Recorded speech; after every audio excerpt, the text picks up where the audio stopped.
Hello everyone, today we will solve class 10 maths question paper. In this video, we will solve section A. Section A has 20 MCQs and each question carry 1 mark. Solving a question paper means to revise the full syllabus in one go or in one shot. So this video is going to be very helpful for you. अभी हम start करते हैं. Let's read the first question. The first question is prime factors of 385 are. 4 options are given to us. We have to choose the right answer. तो prime factors find out करने हमने 385 के. ठीक है, तो सॉल्व करते हैं. देखिए यहाँ पे मैंने क्वेश्चन नोट डाउन करके रख दिया है. I have written the options too. तो 385 के प्राइम फैक्टर्स फाइंड आउट करने के लिए हमें क्या करना पड़ेगा, इसको प्राइम फैक्टराइज करना पड़ेगा 385 को. वही हम करेंगे और आंसर निकाल लेंगे. 385 को प्राइम फैक्टराइज करेंगे तो सबसे पहले किस पे जाएगा, 5 7 35 5 7 35. फिर ये 7 पे चलेगा, 7 और 1 1. फिर 11 पे और 1. तो प्राइम फैक्टर्स क्या मिले हमें, 385 के प्राइम फैक्टर्स क्या है, 5 multiplied by 7 multiplied by 7. So this is B is the right answer for this question. 5 multiplied by 7 multiplied by 11 is our right answer. Now question number 2. If the sum of zeros of the quadratic polynomial 3x square minus kx plus 6 is 3, then the value of k will be option A 1, option B 4, option C 6, option D 9. बोल रहे हैं कि हमें quadratic polynomial given है 3x square minus के x plus 6 और हमें सम of zeros भी गिवन है जो कि है 3 और हमने फाइंड आउट करनी है वैल्यू ऑफ k. तो देखते हैं हम इसको सॉल्व करते हैं. यहाँ मैंने फिर से क्वेश्चन नोट डाउन कर दिया फॉर योर हेल्प. ठीक है, तो यहाँ पे हमें गिवन क्या है, यहाँ हमें गिवन है क्वाड्रेटिक पॉलिनोमियल और सम ऑफ जीरोस हमें गिवन है. तो सम ऑफ जीरोस का क्या फॉर्मूला होता है, -b अपॉन a होता है. तो यहाँ पे हमारे पास a की क्या वैल्यू है, 3 है, जो x स्क्वायर के साथ है वो a है. और b की क्या वैल्यू है, b की वैल्यू है -k और c की वैल्यू क्या है, 6 है. अब sum of zeros equal to -b upon a. Sum of zeros की क्या वैल्यू है, 3 है, वो हम यहाँ पे पुट कर देते हैं. और -b, तो b की वैल्यू है -k, b की वैल्यू -k और साथ में ये वाला -b जो -b में होता है. एक ये वाला माइनस, एक ये वाला माइनस, दो माइनस हो गए यहाँ पे. अपॉन क्या है, a की वैल्यू क्या है, 3. ठीक है, तो अब ये माइनस और माइनस कट जाएंगे तो 3 equal to k upon 3. Cross multiply करेंगे तो k equal to 3 multiplied by 3.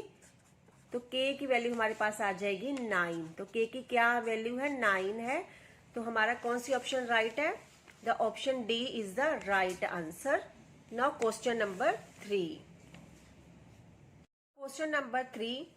If a and b are the zeros of the polynomial x square plus ax plus b, the values of a and b are option A 1 and 2, option B 1 and -2, option C -2 and 1, option D 2 and 1.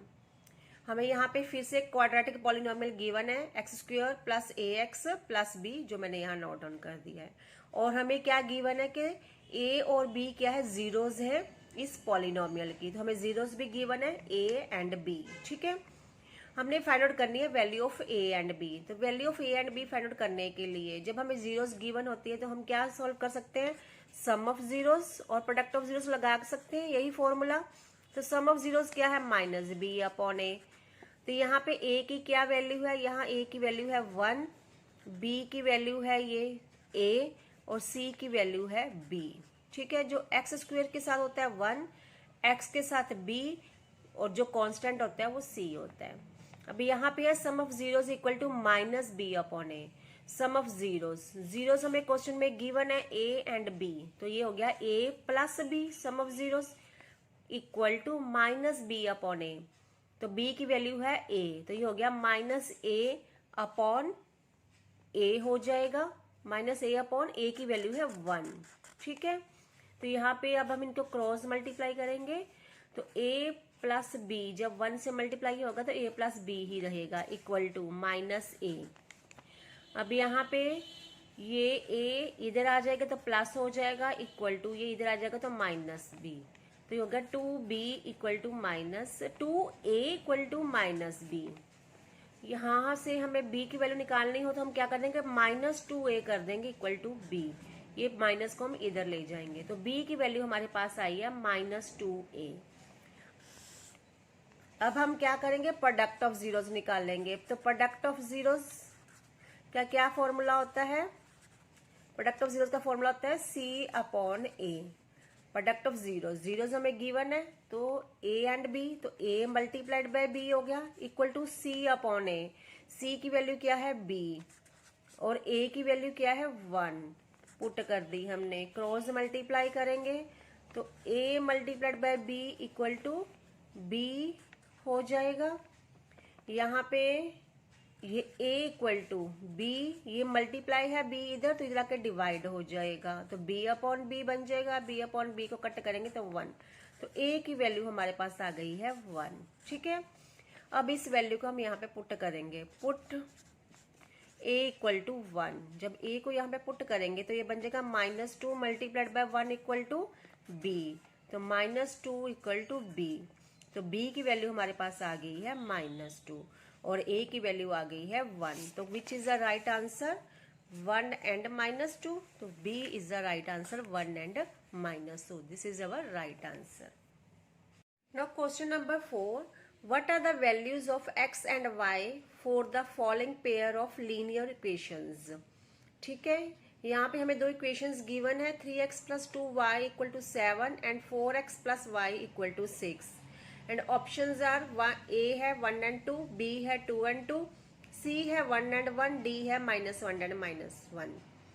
अब यहाँ पे ये pair of linear equations in 2 variables chapter का question है। यहाँ हमें दो equations given है और हमने फाइंड आउट करनी है value of x and y। यहाँ पे हमें या तो एलिमिनेशन मेथड यूज कर सकते हैं या फिर हम सब्स्टिट्यूशन मेथड यूज कर सकते हैं।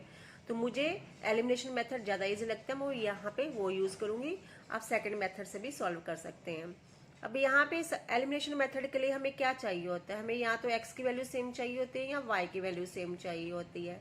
अगर आप इन इक्वेशंस को ऑब्जर्व करें तो आप देख सकते हैं कि अगर हम यहाँ पे पहले हम इसको नेमिंग करते हैं 1 एंड 2, ये फर्स्ट इक्वेशन और ये सेकेंड इक्वेशन। यहाँ पे अगर आप देखें, अगर हम इस सेकेंड इक्वेशन को 2 से मल्टीप्लाई करते हैं तो हमारे y की वैल्यू सेम हो जाएगी, ये 2y बन जाएगा। तो हम यहीं पे यही करेंगे। फर्स्ट इक्वेशन तो मैंने ऐसे ही लिख ली है, सेकेंड इक्वेशन क्या करेंगे, 2 से मल्टीप्लाई करेंगे तो 2 मल्टीप्लाइड बाय 4x क्या बन जाएगा 8x plus 2 multiplied by y is 2y equal to 2 multiplied by 6 is 12। ठीक है, अब हमारे पास ये इक्वेशन आ गई है। अब इनको सॉल्व करेंगे, इसको क्या नेम दे देते हैं हम, सेकेंड ही रहने देते हैं, तो लिखते हैं सब्ट्रैक्ट। अब हम सब्ट्रैक्ट करेंगे 2 फ्रॉम 1, सेकेंड इक्वेशन को 1 में से सब्ट्रैक्ट करेंगे। अब हम तो 3x plus 2y equal to 7 first equation है, सेकेंड इक्वेशन है 8x plus 2y equal to 12। Subtract करना है, जिस इक्वेशन को सब्ट्रैक्ट करना है, जैसे सेकंड को सब्ट्रैक्ट करना है तो इसके साइन चेंज होंगे। तो 8x क्या था, पॉजिटिव या नेगेटिव हो जाएगा, ये भी पॉजिटिव था ये नेगेटिव हो जाएगा, ये भी पॉजिटिव है ये नेगेटिव हो जाएगा। अब 3x माइनस 8x कितना होता है -5x plus 2y minus 2y क्या हो जाएगा 0 हो जाएगा, कट हो जाएगा, इक्वल टू 7 माइनस 12 -5, यहाँ पे माइनस माइनस कट जाएंगे तो x इक्वल टू हो जाएगा 5 डिवाइडेड बाय 5, x की वैल्यू हमारे पास आ जाएगी 1। अब हम x वैल्यू को पुट करेंगे, हमारे पास x की वैल्यू आ चुकी है, इसको पुट करेंगे, put x equal to 1 in equation 1। आप 1 या 2 किसी में भी पुट कर सकते हैं। फर्स्ट में पुट करेंगे तो इक्वेशन क्या है 3x plus 2y equal to 7, यहाँ x की वैल्यू पुट करी 3 multiplied by 1 plus 2y equal to 7, तो ये 3 बन जाएगा, 3 प्लस 2y इक्वल टू 7 और 2y इक्वल टू 7 माइनस 3 4 हो जाएगा और y हो जाएगा 4 डिवाइड बाय 2, तो y क्या हो जाएगा, y की वैल्यू हो जाएगी 2। हमारे पास y की वैल्यू भी आ गई है और x की वैल्यू भी आ गई है। x है 1 और y है 2। तो देखते हैं कौन सा ऑप्शन राइट है। तो option A is the right answer. ये मैंने क्वेश्चन फुली इसको इसलिए सॉल्व किया ताकि आपको इसका मेथड समझ आ जाए एलिमिनेशन मेथड कैसे अप्लाई करना होता है। Question number 5, the lines x plus 2y plus 5 equal to 0 -3x -6y plus 1 equal to 0 are intersecting, coincident, parallel या नन ऑफ दीज। यहाँ पे हमें दो लाइंस गिवन है और हमने बताना है कि ये लाइंस इंटरसेक्टिंग है या कोइंसिडेंट है या पैरेलल है या नन ऑफ दीज। अब यहाँ पे टू लाइंस जो गिवन है वो मैंने नोट डाउन कर दिया है। तो इसका आंसर करने से पहले हम इसको हल्का सा रिवाइज करेंगे। अब आपको ये तो पता चल गया होगा ये कौन से चैप्टर का क्वेश्चन है। ये pair of linear equations in two variables chapter का क्वेश्चन है। तो टू लाइंस कब इंटरसेक्टिंग होती हैं? When a1 upon a2 is not equal to b1 upon b2। And कब को इंसिडेंट होती हैं? When a1 upon a2 equal to b1 upon b2 equal to c1 upon c2। जब सब equal होते हैं तो को इंसिडेंट होता है। कब पैरेलल होती हैं? When a1 upon a2 equal to है b1 अपॉन b2। सॉरी, फिर से रिपीट करती हूँ। The lines are parallel when a1 upon a2 equal to b1 upon b2 but not equal to c1 upon c2।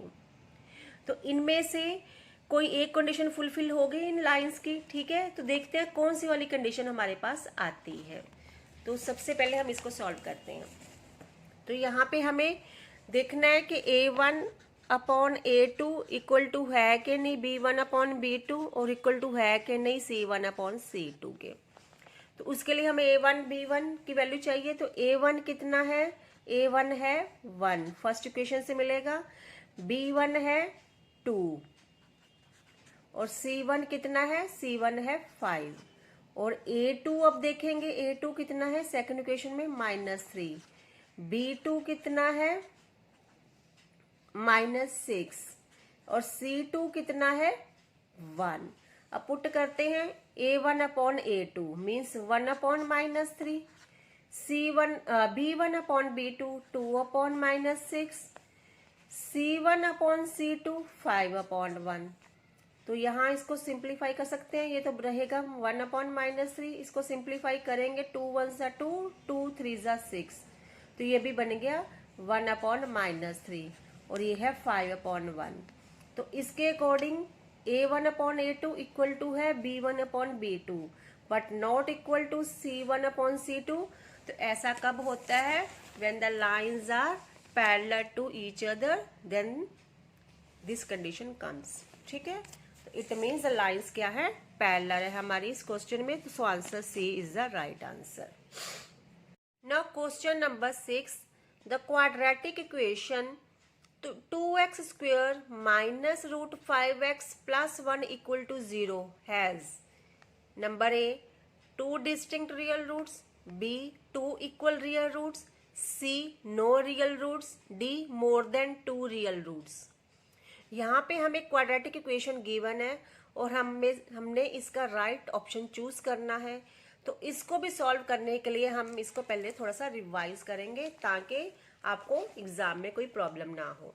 तो देखिए यहाँ पे 2 distinct real roots कब होती हैं? जब डिस्क्रिमिनेंट या b² - 4ac की वैल्यू ग्रेटर देन होती है 0, तो वो क्या होती है? 2 डिस्टिंक्ट रियल रूट्स।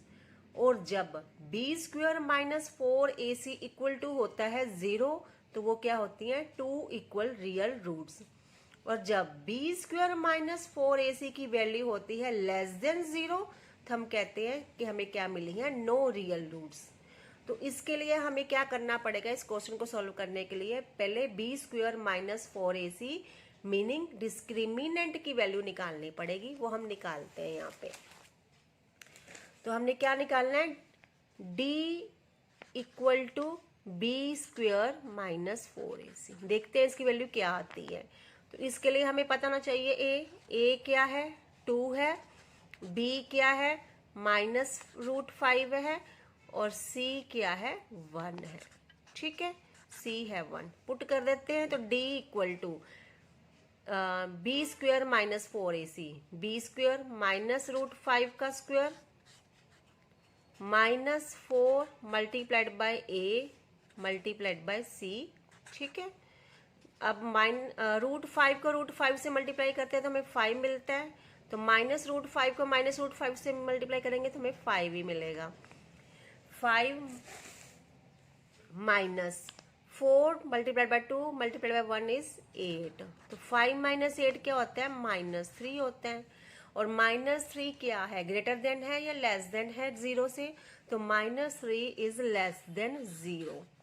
और जब डिस्क्रिमिनेंट की वैल्यू लेस देन 0 आती है तो ये क्या होता है, नो रियल रूट्स होता है। ठीक है, तो इट मीन्स इसका राइट आंसर है no real roots. Now question number 7.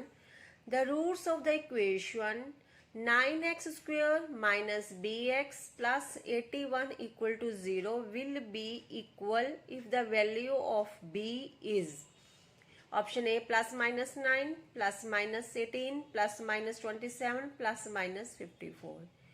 क्या बोल रहे हैं कि यहाँ पे हमें जो इक्वेशन गिवन है इसकी रूट्स कब इक्वल होंगी। तो किसी भी इक्वेशन की रूट्स इक्वल कब होती हैं, अभी हमने रिवाइज किया था, किसी भी इक्वेशन की रूट्स तब इक्वल होती हैं when B square minus 4ac equal to होता है 0।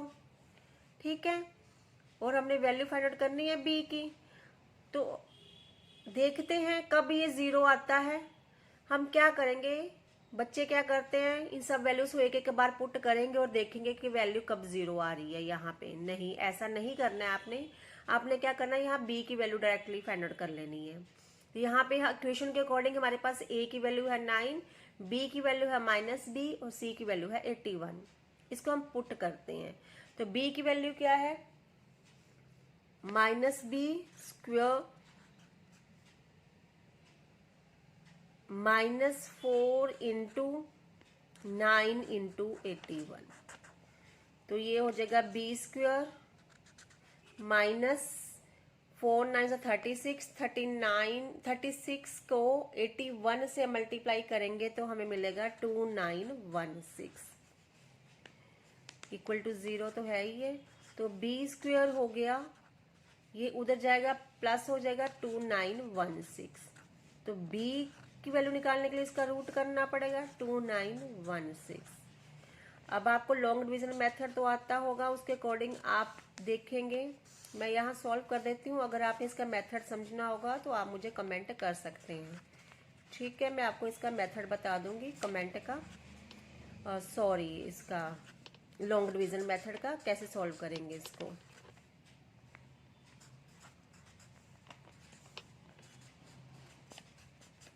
तो 54 हमारा आंसर है, मीन्स 54 मल्टीप्लाइड बाय 54 होता है 2916। तो जब हम इसको रूट से बाहर लाएंगे तो ये हो जाएगा 54। तो b की वैल्यू क्यों आई है 54। यहाँ पे हम साथ में प्लस माइनस लगाते हैं क्योंकि रूट में दोनों ये क्या स्क्वायर में होते हैं, तो स्क्वायर में प्लस भी हो सकता है और माइनस भी हो सकता है। क्योंकि अगर हम 3 को मल्टीप्लाई करेंगे 3 से तो भी 9 आएगा, -3 को -3 से मल्टीप्लाई करेंगे तब भी 9 आएगा, इसलिए हम यहाँ पे प्लस माइनस लगाते हैं। ये मैंने आपको एग्जांपल दी है 3 की। तो हमारा आंसर क्या है, +-54। जब b की वैल्यू प्लस या -54 होगी तब हमें b स्क्वायर -4ac की वैल्यू मिलेगी 0 which will be equal roots. तो d की वैल्यू क्या है, +-54। Now question number 8, the list of numbers -10, -6, -2, 2 so on is an AP with D equal to -16 or an AP with D equal to 4 or an AP with D equal to -4 or an AP with D equal to 16। ये arithmetic progression AP chapter का question है। तो हमने यहाँ बताना है कि actually हमने बताना है कि डिफरेंस कितना है इनका। तो डिफरेंस फाइंड आउट करने का बहुत सारे बच्चों को तो फॉर्मूला आता होगा, फिर भी मैं थोड़ा बहुत एक्सप्लेन कर देती हूँ। तो उस डिफरेंस फाइंड आउट करने के लिए हमें पता होनी चाहिए a की वैल्यू, a1 की वैल्यू, a2 की वैल्यू और a3, जो भी आप कर सकते हैं, हम लेंथी भी कर सकते हैं इसको। तो a की वैल्यू है -10, a1 की वैल्यू है -6, ठीक है, और a2 की वैल्यू है -2। इतना ही सॉल्व करते हैं अभी हम।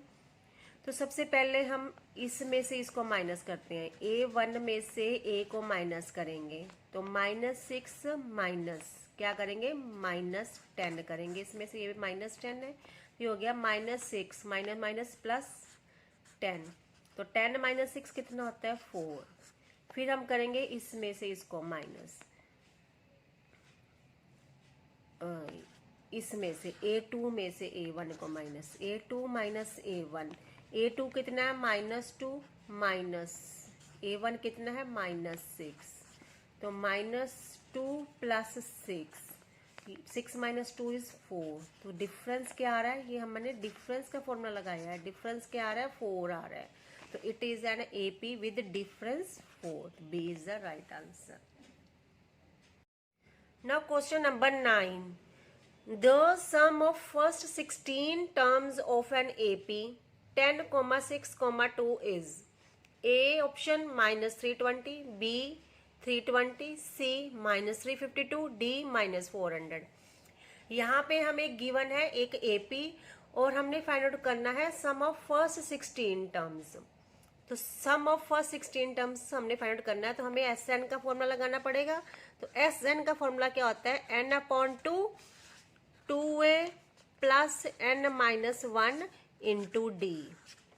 अब यहाँ पे n कितना है, लिखा है 16 टर्म्स, तो n है हमारे पास 16 और हमें क्या चाहिए, a क्या है, जो फर्स्ट टर्म होती है AP की वो है 10, a हो गया 10, n तो पता है ये 16, और D कितना है, नेक्स्ट टर्म में से प्रीवियस टर्म को हम माइनस करते हैं तो हमें D मिलता है। तो 6 - 10 क्या हो गया, -4, तो -4 हमारा क्या हो गया, D हो गया। अब हम इन वैल्यूज को पुट करते हैं। SN मीन्स S16, n की वैल्यू है 16, equal to n/2 means 16/2, 2a तो means 2 × 10 plus n-1, n 16 -1 into D कितना है, -4। सॉल्व करेंगे, 16 को 2 से डिवाइड किया तो 8 आ गया, 2 10s are 20 प्लस 16 - 1 15, 15 को -4 से मल्टीप्लाई किया तो -60 आ गया ये। अब 8 और यहाँ पे हमने क्या करना है, इन दोनों साइन को सॉल्व करना है, प्लस माइनस माइनस, यहाँ 60, तो ये बन गया 20 - 60। 20 में से 60 को माइनस करेंगे तो 40 आएगा, ग्रेटर साइन माइनस का है बड़े नंबर के साथ, बड़े नंबर के साथ कौन सा साइन है, माइनस का, तो यहाँ आएगा आंसर -40। तो 48 × 320 -320 हमारा आंसर होगा। यहाँ आपको समझ आया माइनस क्यों लगाया, क्योंकि हमने क्या कर रहा है, 20 - 60 किया है, जो बड़े नंबर का साइन होता है वो आंसर में आता है। तो यहाँ बड़ा नंबर कौन सा, 60, और 60 के साथ क्या लगा, माइनस, हमने यहाँ माइनस लगाया और हमारा आंसर आया -320। तो राइट ऑप्शन क्या होगी, A is the right answer. Now question number 10, what is the common difference of an AP in which A18 - A14 = 32? Option A 8, option B -8, option C -4, option D 4। क्या बोल रहे हैं कि अगर हमें ये गिवन है कि A18 - A14 की वैल्यू है 32, तो हमने common difference means D find out करना है। तो हम इसी को यूज करते हैं गिवन इंफॉर्मेशन को। तो देखते हैं A18 - A14 हमें गिवन है 32 के इक्वल। अब A18 किसके इक्वल होता है, A + 17D के, ठीक है। फिर साथ में ये क्या है, माइनस है, और A14 किसके इक्वल होता है, A + 13D के, इक्वल टू किसके है, 32, ठीक है। अब यहाँ पे A + 17D तो ऐसे ही आ जाएगा। यहाँ इस ब्रैकेट के बाहर क्या है, माइनस है, तो हम इनके साइन चेंज कर देंगे अंदर वालों सब टर्म्स के। तो यहाँ क्या हो जाएगा, -A - 13D = 32। अब A और -A कट जाएगा, तो 17D - 13D कितना हो गया, 4D = 32। तो D किसकी इक्वल होगा, 32/4, डिवाइड करेंगे तो 8 आएगा। तो D की वैल्यू क्या आई है हमारे पास, 8। तो option A is the right answer. Now question number 11, ABCD is a rectangle whose vertices are B 4,0, C 4,3, D 0,3. The length of one of its diagonal is A 5 units, B 4 units, C 3 units, D 25 units.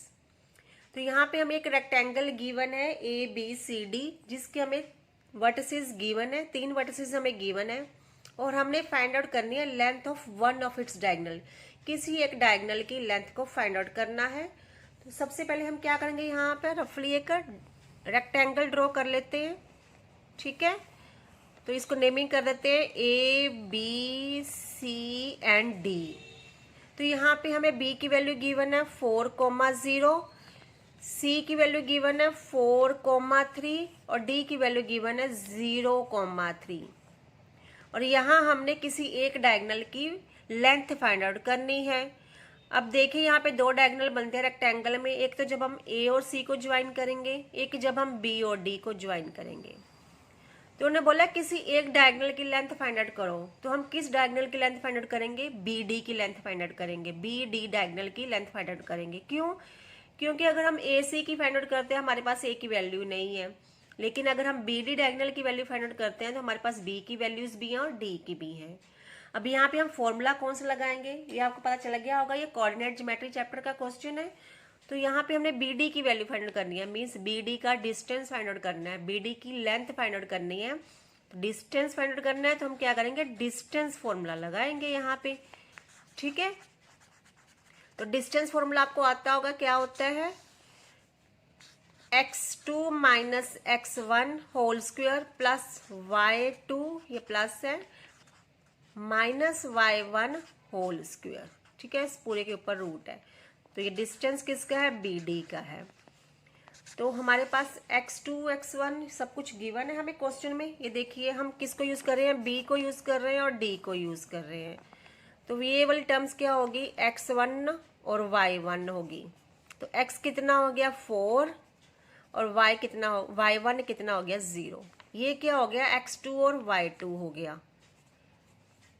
तो x2 की value क्या है 0 और y2 की value क्या है 3। अब हम इनको पुट करते हैं यहाँ पे, x2 माइनस x1, x2 कितना है 0 माइनस x1 कितना है 4 है, ये इक्वल टू है, तो ये है 4। तो 0 माइनस 4 क्या क्या है, होल स्क्वायर है, plus y2 minus y1, y2 कितना है 3 माइनस y1 कितना है 0, इसका भी होल स्क्वायर। तो रूट ये -4 का 0 माइनस 4 माइनस 4 का होल स्क्वायर करेंगे तो 16 प्लस 3 माइनस 0 3 का स्क्वायर 9। तो 16 प्लस 9 25। तो 25 का स्क्वायर रूट 5। तो BD की क्या वैल्यू आई है 5 यूनिट्स। तो ऑप्शन कौन सा है, option A is the right answer. Now question number 12. The ratio in which the line joining the points 6,4 and 1,-7 is divided by x-axis is option A 1:3, B 2:7, C 4:7, D 6:7। क्या बोल रहे हैं कि कोई लाइन जो ज्वाइन कर रही है इन पॉइंट्स को, उनकी हमने रेशियो फाइंड आउट करनी है और उसको कौन डिवाइड कर रहा है, एक्स एक्सिस डिवाइड कर रहा है। तो यहाँ पे हमने रेशियो फाइंड आउट करनी है। कौन से चैप्टर का क्वेश्चन है, कोऑर्डिनेट ज्योमेट्री का क्वेश्चन है। जब रेशियो फाइंड आउट करनी होती है तो हम कौन सा फॉर्मूला लगाते हैं, सेक्शन फॉर्मूला लगाते हैं। तो यहाँ पे हम पहले क्या लिखते हैं, सेक्शन फॉर्मूला को नोट डाउन करते हैं। सेक्शन फॉर्मूला क्या होता है उसको नोट डाउन करेंगे। वो होता है m1 x2 plus m2 x1 upon m1 plus f2, और इधर होता है m1 y2 plus m2 y1 upon m1 plus m2। तो ये सबकी हमें वैल्यू पता होनी चाहिए इसको सॉल्व करने के लिए। m1 m2 क्या होता है, रेशियोज होती हैं। तो हमने कंसिडर कर दिया लेट जो रेशियो में डिवाइड कर रहा है वो है k:1। ठीक है, हमने ये रेशियो कंसिडर कर ली, लेट कर ली। और हमें पता होना चाहिए x1 x2 की वैल्यू, और ये क्या है, ये x इक्वल टू है, ये y इक्वल टू है। ठीक है, तो m यहाँ पे हमें क्या पॉइंट्स गिवन है, 6,4 पॉइंट्स गिवन है, 6,4 और 1,-7।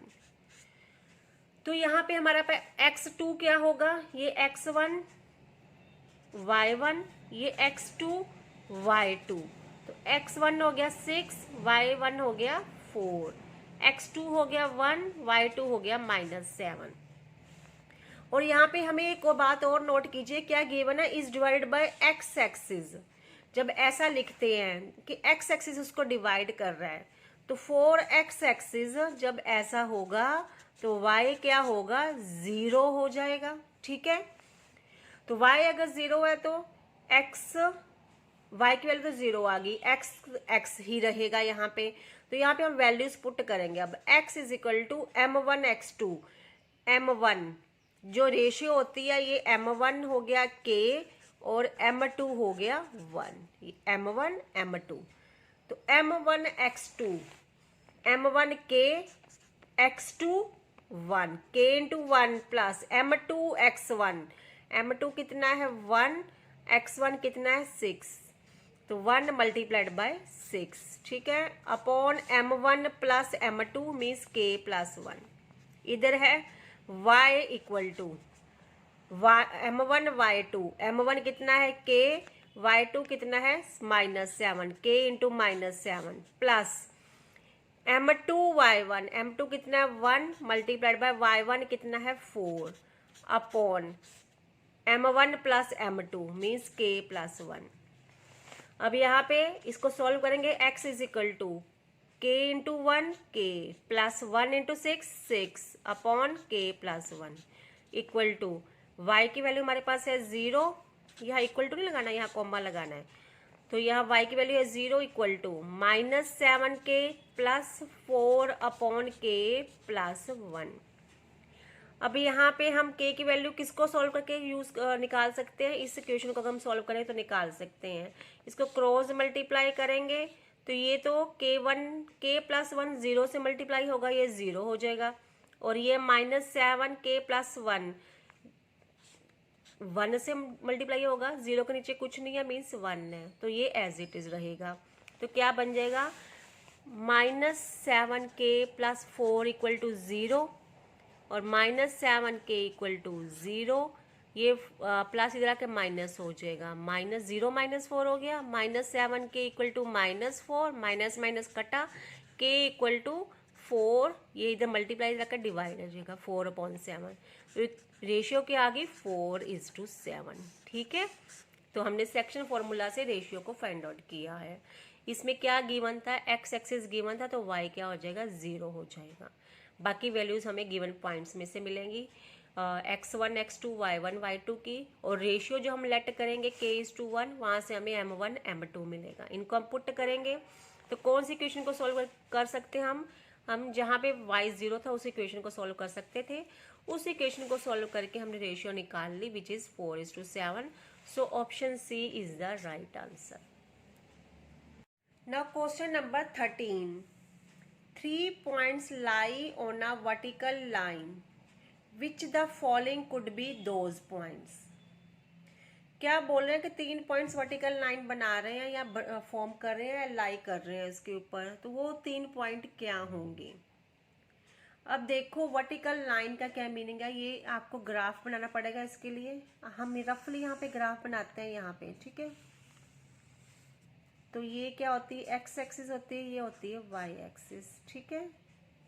अब यहाँ पे वर्टिकल लाइन कब बनेगी, वर्टिकल लाइन बनाने की जैसे अगर हम, ये होती है वर्टिकल लाइन, ये वर्टिकल लाइन बन रही है, तो ऐसी वर्टिकल लाइन कब बनती है, जब x की वैल्यू सेम रहेगी, ठीक है, y की चेंज हो जाएगी। जैसे x अगर मान लो 0 है तो y इतना है, x 0 तो नहीं है, x मान लो यहाँ पे 3 है और y चेंज हो रहा है, x 3 ही रह रहा है, y फिर चेंज हो रहा है, x फिर से 3 है, y चेंज हो रहा है।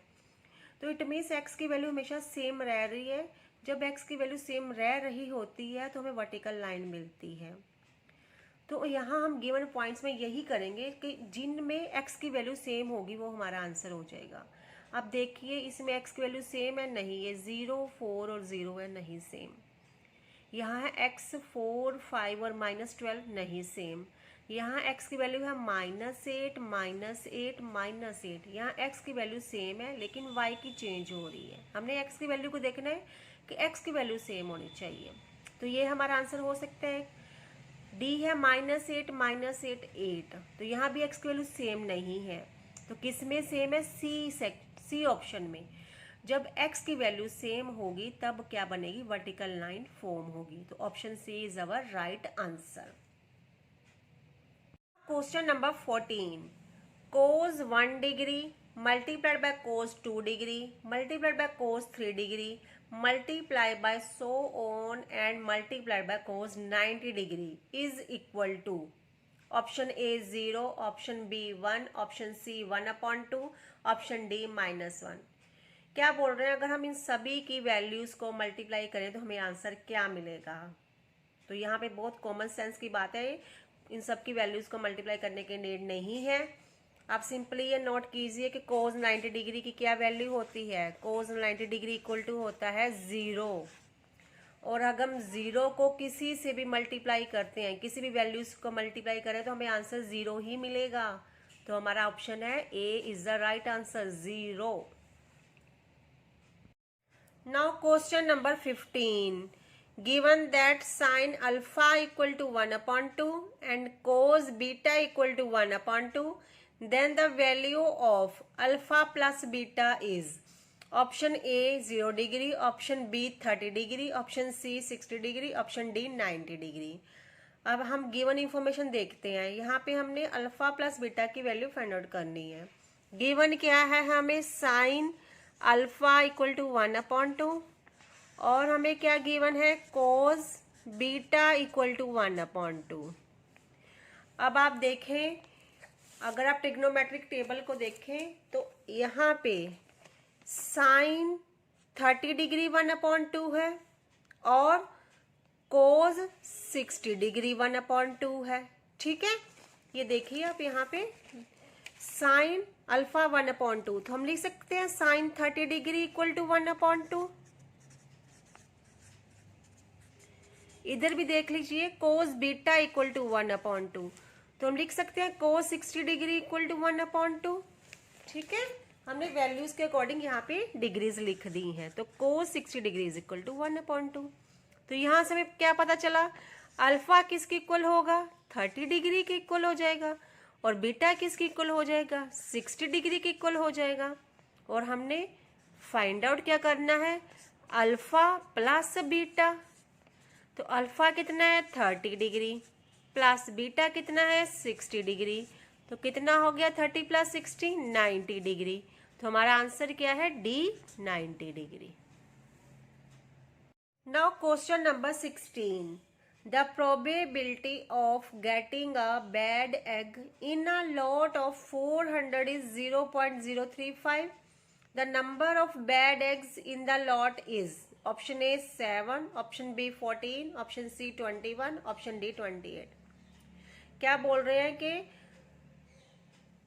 एक लॉट में टोटल कितने एग्स हैं? 400 एग्स हैं और उनमें कि वो एग्स बैड एग्स हैं, इसकी प्रोबेबिलिटी कितनी है? 0.035 है। और हमने number of bad eggs find out करने हैं। अब प्रोबेबिलिटी का क्या फॉर्मूला होता है? Number of favourable outcomes upon total number of outcomes. Probability हमें क्वेश्चन में गिवन है 0.035 equal to number of favourable eggs तो हमने फाउंड आउट करने हैं। Number of favourable outcomes means number of bad eggs, यही हमारा फेवरेबल आउटकम है। ये क्या है? हम एक्स मान लेते हैं। टोटल नंबर ऑफ आउटकम्स कितने हैं? 400 है। टोटल कितने एग्स हैं एक प्लॉट में? 400 है। अब इसको सॉल्व करने के लिए हमें क्रॉस मल्टीप्लाई करना पड़ेगा। तो 0.035 मल्टीप्लाइड बाय 400 इक्वल टू आएगा एक्स से। इसको मल्टीप्लाई करने के लिए हम क्या करेंगे? पहले 400 को 35 से मल्टीप्लाई करेंगे। तो हम क्या करते हैं? 35 को 4 से मल्टीप्लाई करते हैं। 5 4 20, 14 0 0। तो ये आया 14, क्या आया? ये 14,000 आया। यहाँ पे देखिए कितने डेसिमल के बाद कितने नंबर है, 1 2 3, 3 नंबर है। तो यहाँ से हम 3 नंबर काउंट करेंगे, 1 2 3 और यहाँ डेसिमल लगा देंगे। तो हमारा आंसर आया 14.000। इधर जीरो की कोई वैल्यू नहीं है, तो आंसर है 14। तो नंबर ऑफ बैड एग्स कितने हो गए, 14 उस लॉट के अंदर। तो हमारा answer B is the right option. Now next question is question number 17. The probability that a non-leap year selected at random will contain 53 Sundays is option A 1/7, option B 2/7, option C 3/7, option D 4/7। क्या कह रहे हैं कि किसी non leap year में 53 Sundays होंगे, क्या probability है इसकी। अब प्रोबेबिलिटी का फॉर्मूला मैंने लिख दिया है, probability equal to number of favourable outcomes upon total number of outcomes. अब यहाँ पे बात किसकी हो रही है, नॉन लीप ईयर की बात हो रही है। तो नॉन लीप ईयर में कितने डेज होते हैं, 365 डेज होते हैं। और नॉन लीप ईयर में वीक्स कितने होते हैं, 52 वीक्स ही होते हैं किसी भी साल में। ठीक है, 52 वीक आते हैं, चाहे वो लीप ईयर हो या नॉन लीप ईयर हो। तो 52 वीक्स होते हैं। अब 52 वीक्स होते हैं तो इसका मतलब इसमें 52 संडे तो आएंगे ही आएंगे। तो 52 एक हफ्ते में 7 दिन, तो कितना हो गया 364। मीन्स 52 वीक्स के बाद हमारे पास एक दिन बच जाता है। अब वो एक दिन क्या हो सकता है, मंडे हो सकता है, ट्यूसडे हो सकता है, वेडनेसडे हो सकता है, थर्सडे हो सकता है, फ्राइडे हो सकता है, सैटरडे हो सकता है, या फिर संडे हो सकता है। ठीक है, जो एक दिन बचा वो इनमें से कुछ भी हो सकता है। तो इसके अकॉर्डिंग हमारे पास टोटल नंबर ऑफ आउटकम्स कितने आए, 1 2 3 4 5 6 7। टोटल नंबर ऑफ आउटकम्स हमारे पास हो गए 7। ठीक है, टोटल नंबर ऑफ आउटकम्स कितने हो गए, 7 हो गए, 1 2 3 4 5 6 7। अब favourable outcomes, number of favourable outcomes, हमने तो यही फाइंड आउट करना है कि वो जो नॉन लीप ईयर में संडे कितने आएंगे। तो हम संडे को देखेंगे, तो संडे कितने बार आ सकता है, एक ही बार आ सकता है एक दिन में। तो वो एक दिन संडे भी हो सकता है। इसकी प्रोबेबिलिटी है, इसकी फेवरेबल आउटकम कितने, 1 है।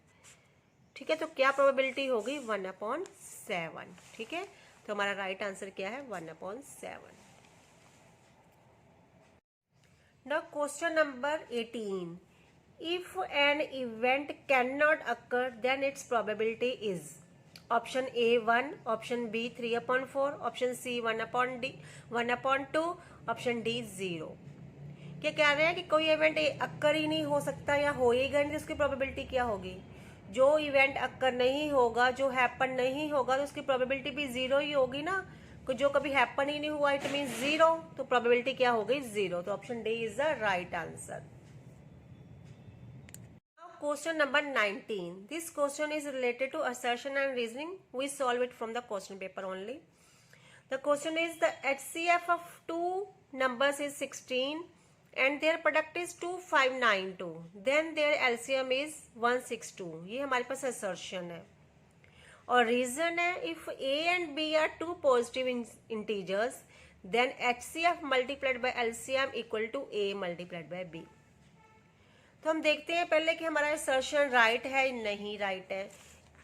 क्या बोल रहे हैं कि दो नंबर्स का HCF ये है, प्रोडक्ट ये है। अब क्या आपको पता होगा, HCF मल्टीप्लाइड बाय LCM होता है प्रोडक्ट। ठीक है, जो दो नंबर्स को मल्टीप्लाई करके आता है उसको हम प्रोडक्ट बोलते हैं। तो यहाँ पे हमें HCF गिवन है 16 मल्टीप्लाइड बाय LCM हमने निकालना है, इक्वल टू क्या है 2592। तो LCM हो जाएगा 2592, ये 16 इधर आके डिवाइड हो जाएगा। तो LCM आ जाएगा हमारा, जब हम डिवाइड करेंगे तो 162। ठीक है, LCM हमारा क्या आ जाएगा, 162 आ जाएगा। अब यहाँ पे क्या बोल रहे हैं, LCM 162। तो ठीक है, असर्शन तो क्या है, ट्रू है। और क्या बोल रहे हैं, अगर A और B दो पॉजिटिव इंटीजर्स हैं तो LCM मल्टीप्लाइड बाय HCF होगा A इंटू B। ये रीजन है। तो रीजन में हमने यही तो बोला था कि अगर एचसीएफ मल्टीप्लाइड बाय एलसीएम क्या होता है, प्रोडक्ट मीन्स दो नंबर्स को जब हम मल्टीप्लाई करते हैं means A multiplied by B. तो रीजन भी हमारा राइट है, तो असर्शन भी ट्रू है, रीजन भी ट्रू है। तो ऑप्शन ए हमारा राइट आंसर हो जाएगा। Both A and R true and R is the correct explanation of the assertion. और आर जो है असर्शन को करेक्टली एक्सप्लेन भी कर रहा है। ठीक है। Now question number 20. It is also related to assertion and reasoning. If the pair of lines are coincident, then we say that pair of lines is consistent and it has a unique solution. This is assertion. Reason क्या है? If the pair of lines are parallel, then the pairs has no solution and is called inconsistent pair of equations. इसको समझने के लिए हमें हल्का से इसको रिवाइज करना पड़ेगा। देखिए क्या बोल रहे हैं, हम इसको ऊपर करते हैं थोड़ा सा, कि अगर पेयर ऑफ लाइंस को इंसिडेंट हैं तो पेयर ऑफ लाइंस क्या होंगी, कंसिस्टेंट होंगी और यूनिक सोल्यूशन होगा इनका। तो पेयर ऑफ लाइंस जब को इंसिडेंट होती हैं, आप अपनी बुक में देखिए, जब पेयर ऑफ लाइंस को इंसिडेंट होती हैं तो हमें क्या मिलता है, इनफाइनाइटली मैनी सोल्यूशंस मिलते हैं। ठीक है, लेकिन इन्होंने क्या मिला है, लिखा है यूनिक सोल्यूशन, तो हमारा असर्शन क्या हो गया, फॉल्स हो गया। रीजन क्या है, pair of lines are parallel, then the pairs has no solution and is called inconsistent pair of equations. इसको भी चेक कर लेते हैं। when pair of lines are parallel then it has no solution. ठीक है, तो यहाँ भी लिखा है पेयर ऑफ लाइंस जब पैरेलल होती हैं then it has no solution. ठीक है, इसको इनकंसिस्टेंट पेयर ऑफ इक्वेशंस भी बोलते हैं। तो रीजन हमारा क्या हो गया, ट्रू हो गया। तो देखते हैं कौन सी ऑप्शन है यहाँ पे, both A and R true नहीं, असर्शन हमारा फॉल्स है, रीजन हमारा ट्रू है। Both A and R true नहीं, ए इज ट्रू नहीं, A is false but R is true, this is our right answer. तो option D is the right answer. अब हमने सेक्शन ए कंप्लीट कर लिया है। आज मैंने अपनी तरफ से पूरा ट्राई कर रहा है कि आपको पूरी से अच्छे से एक्सप्लेन कर दूं ताकि आपको कई एग्जाम से प्रॉब्लम ना आए। फिर भी अगर आपको कुछ लग रहा है तो आप मुझे कमेंट सेक्शन में जरूर बताइए, आपको कैसी लगी वीडियो, अच्छी लगी, बुरी लगी, कैसी लगी बताइए ज़रूर। इससे नेक्स्ट वीडियो बनाने के लिए हौसला मिलता है। अब हम नेक्स्ट वीडियो में मिलेंगे सेक्शन बी के साथ। हम नेक्स्ट वीडियो में सेक्शन बी को सॉल्व करेंगे। Thank you so much, till then bye bye.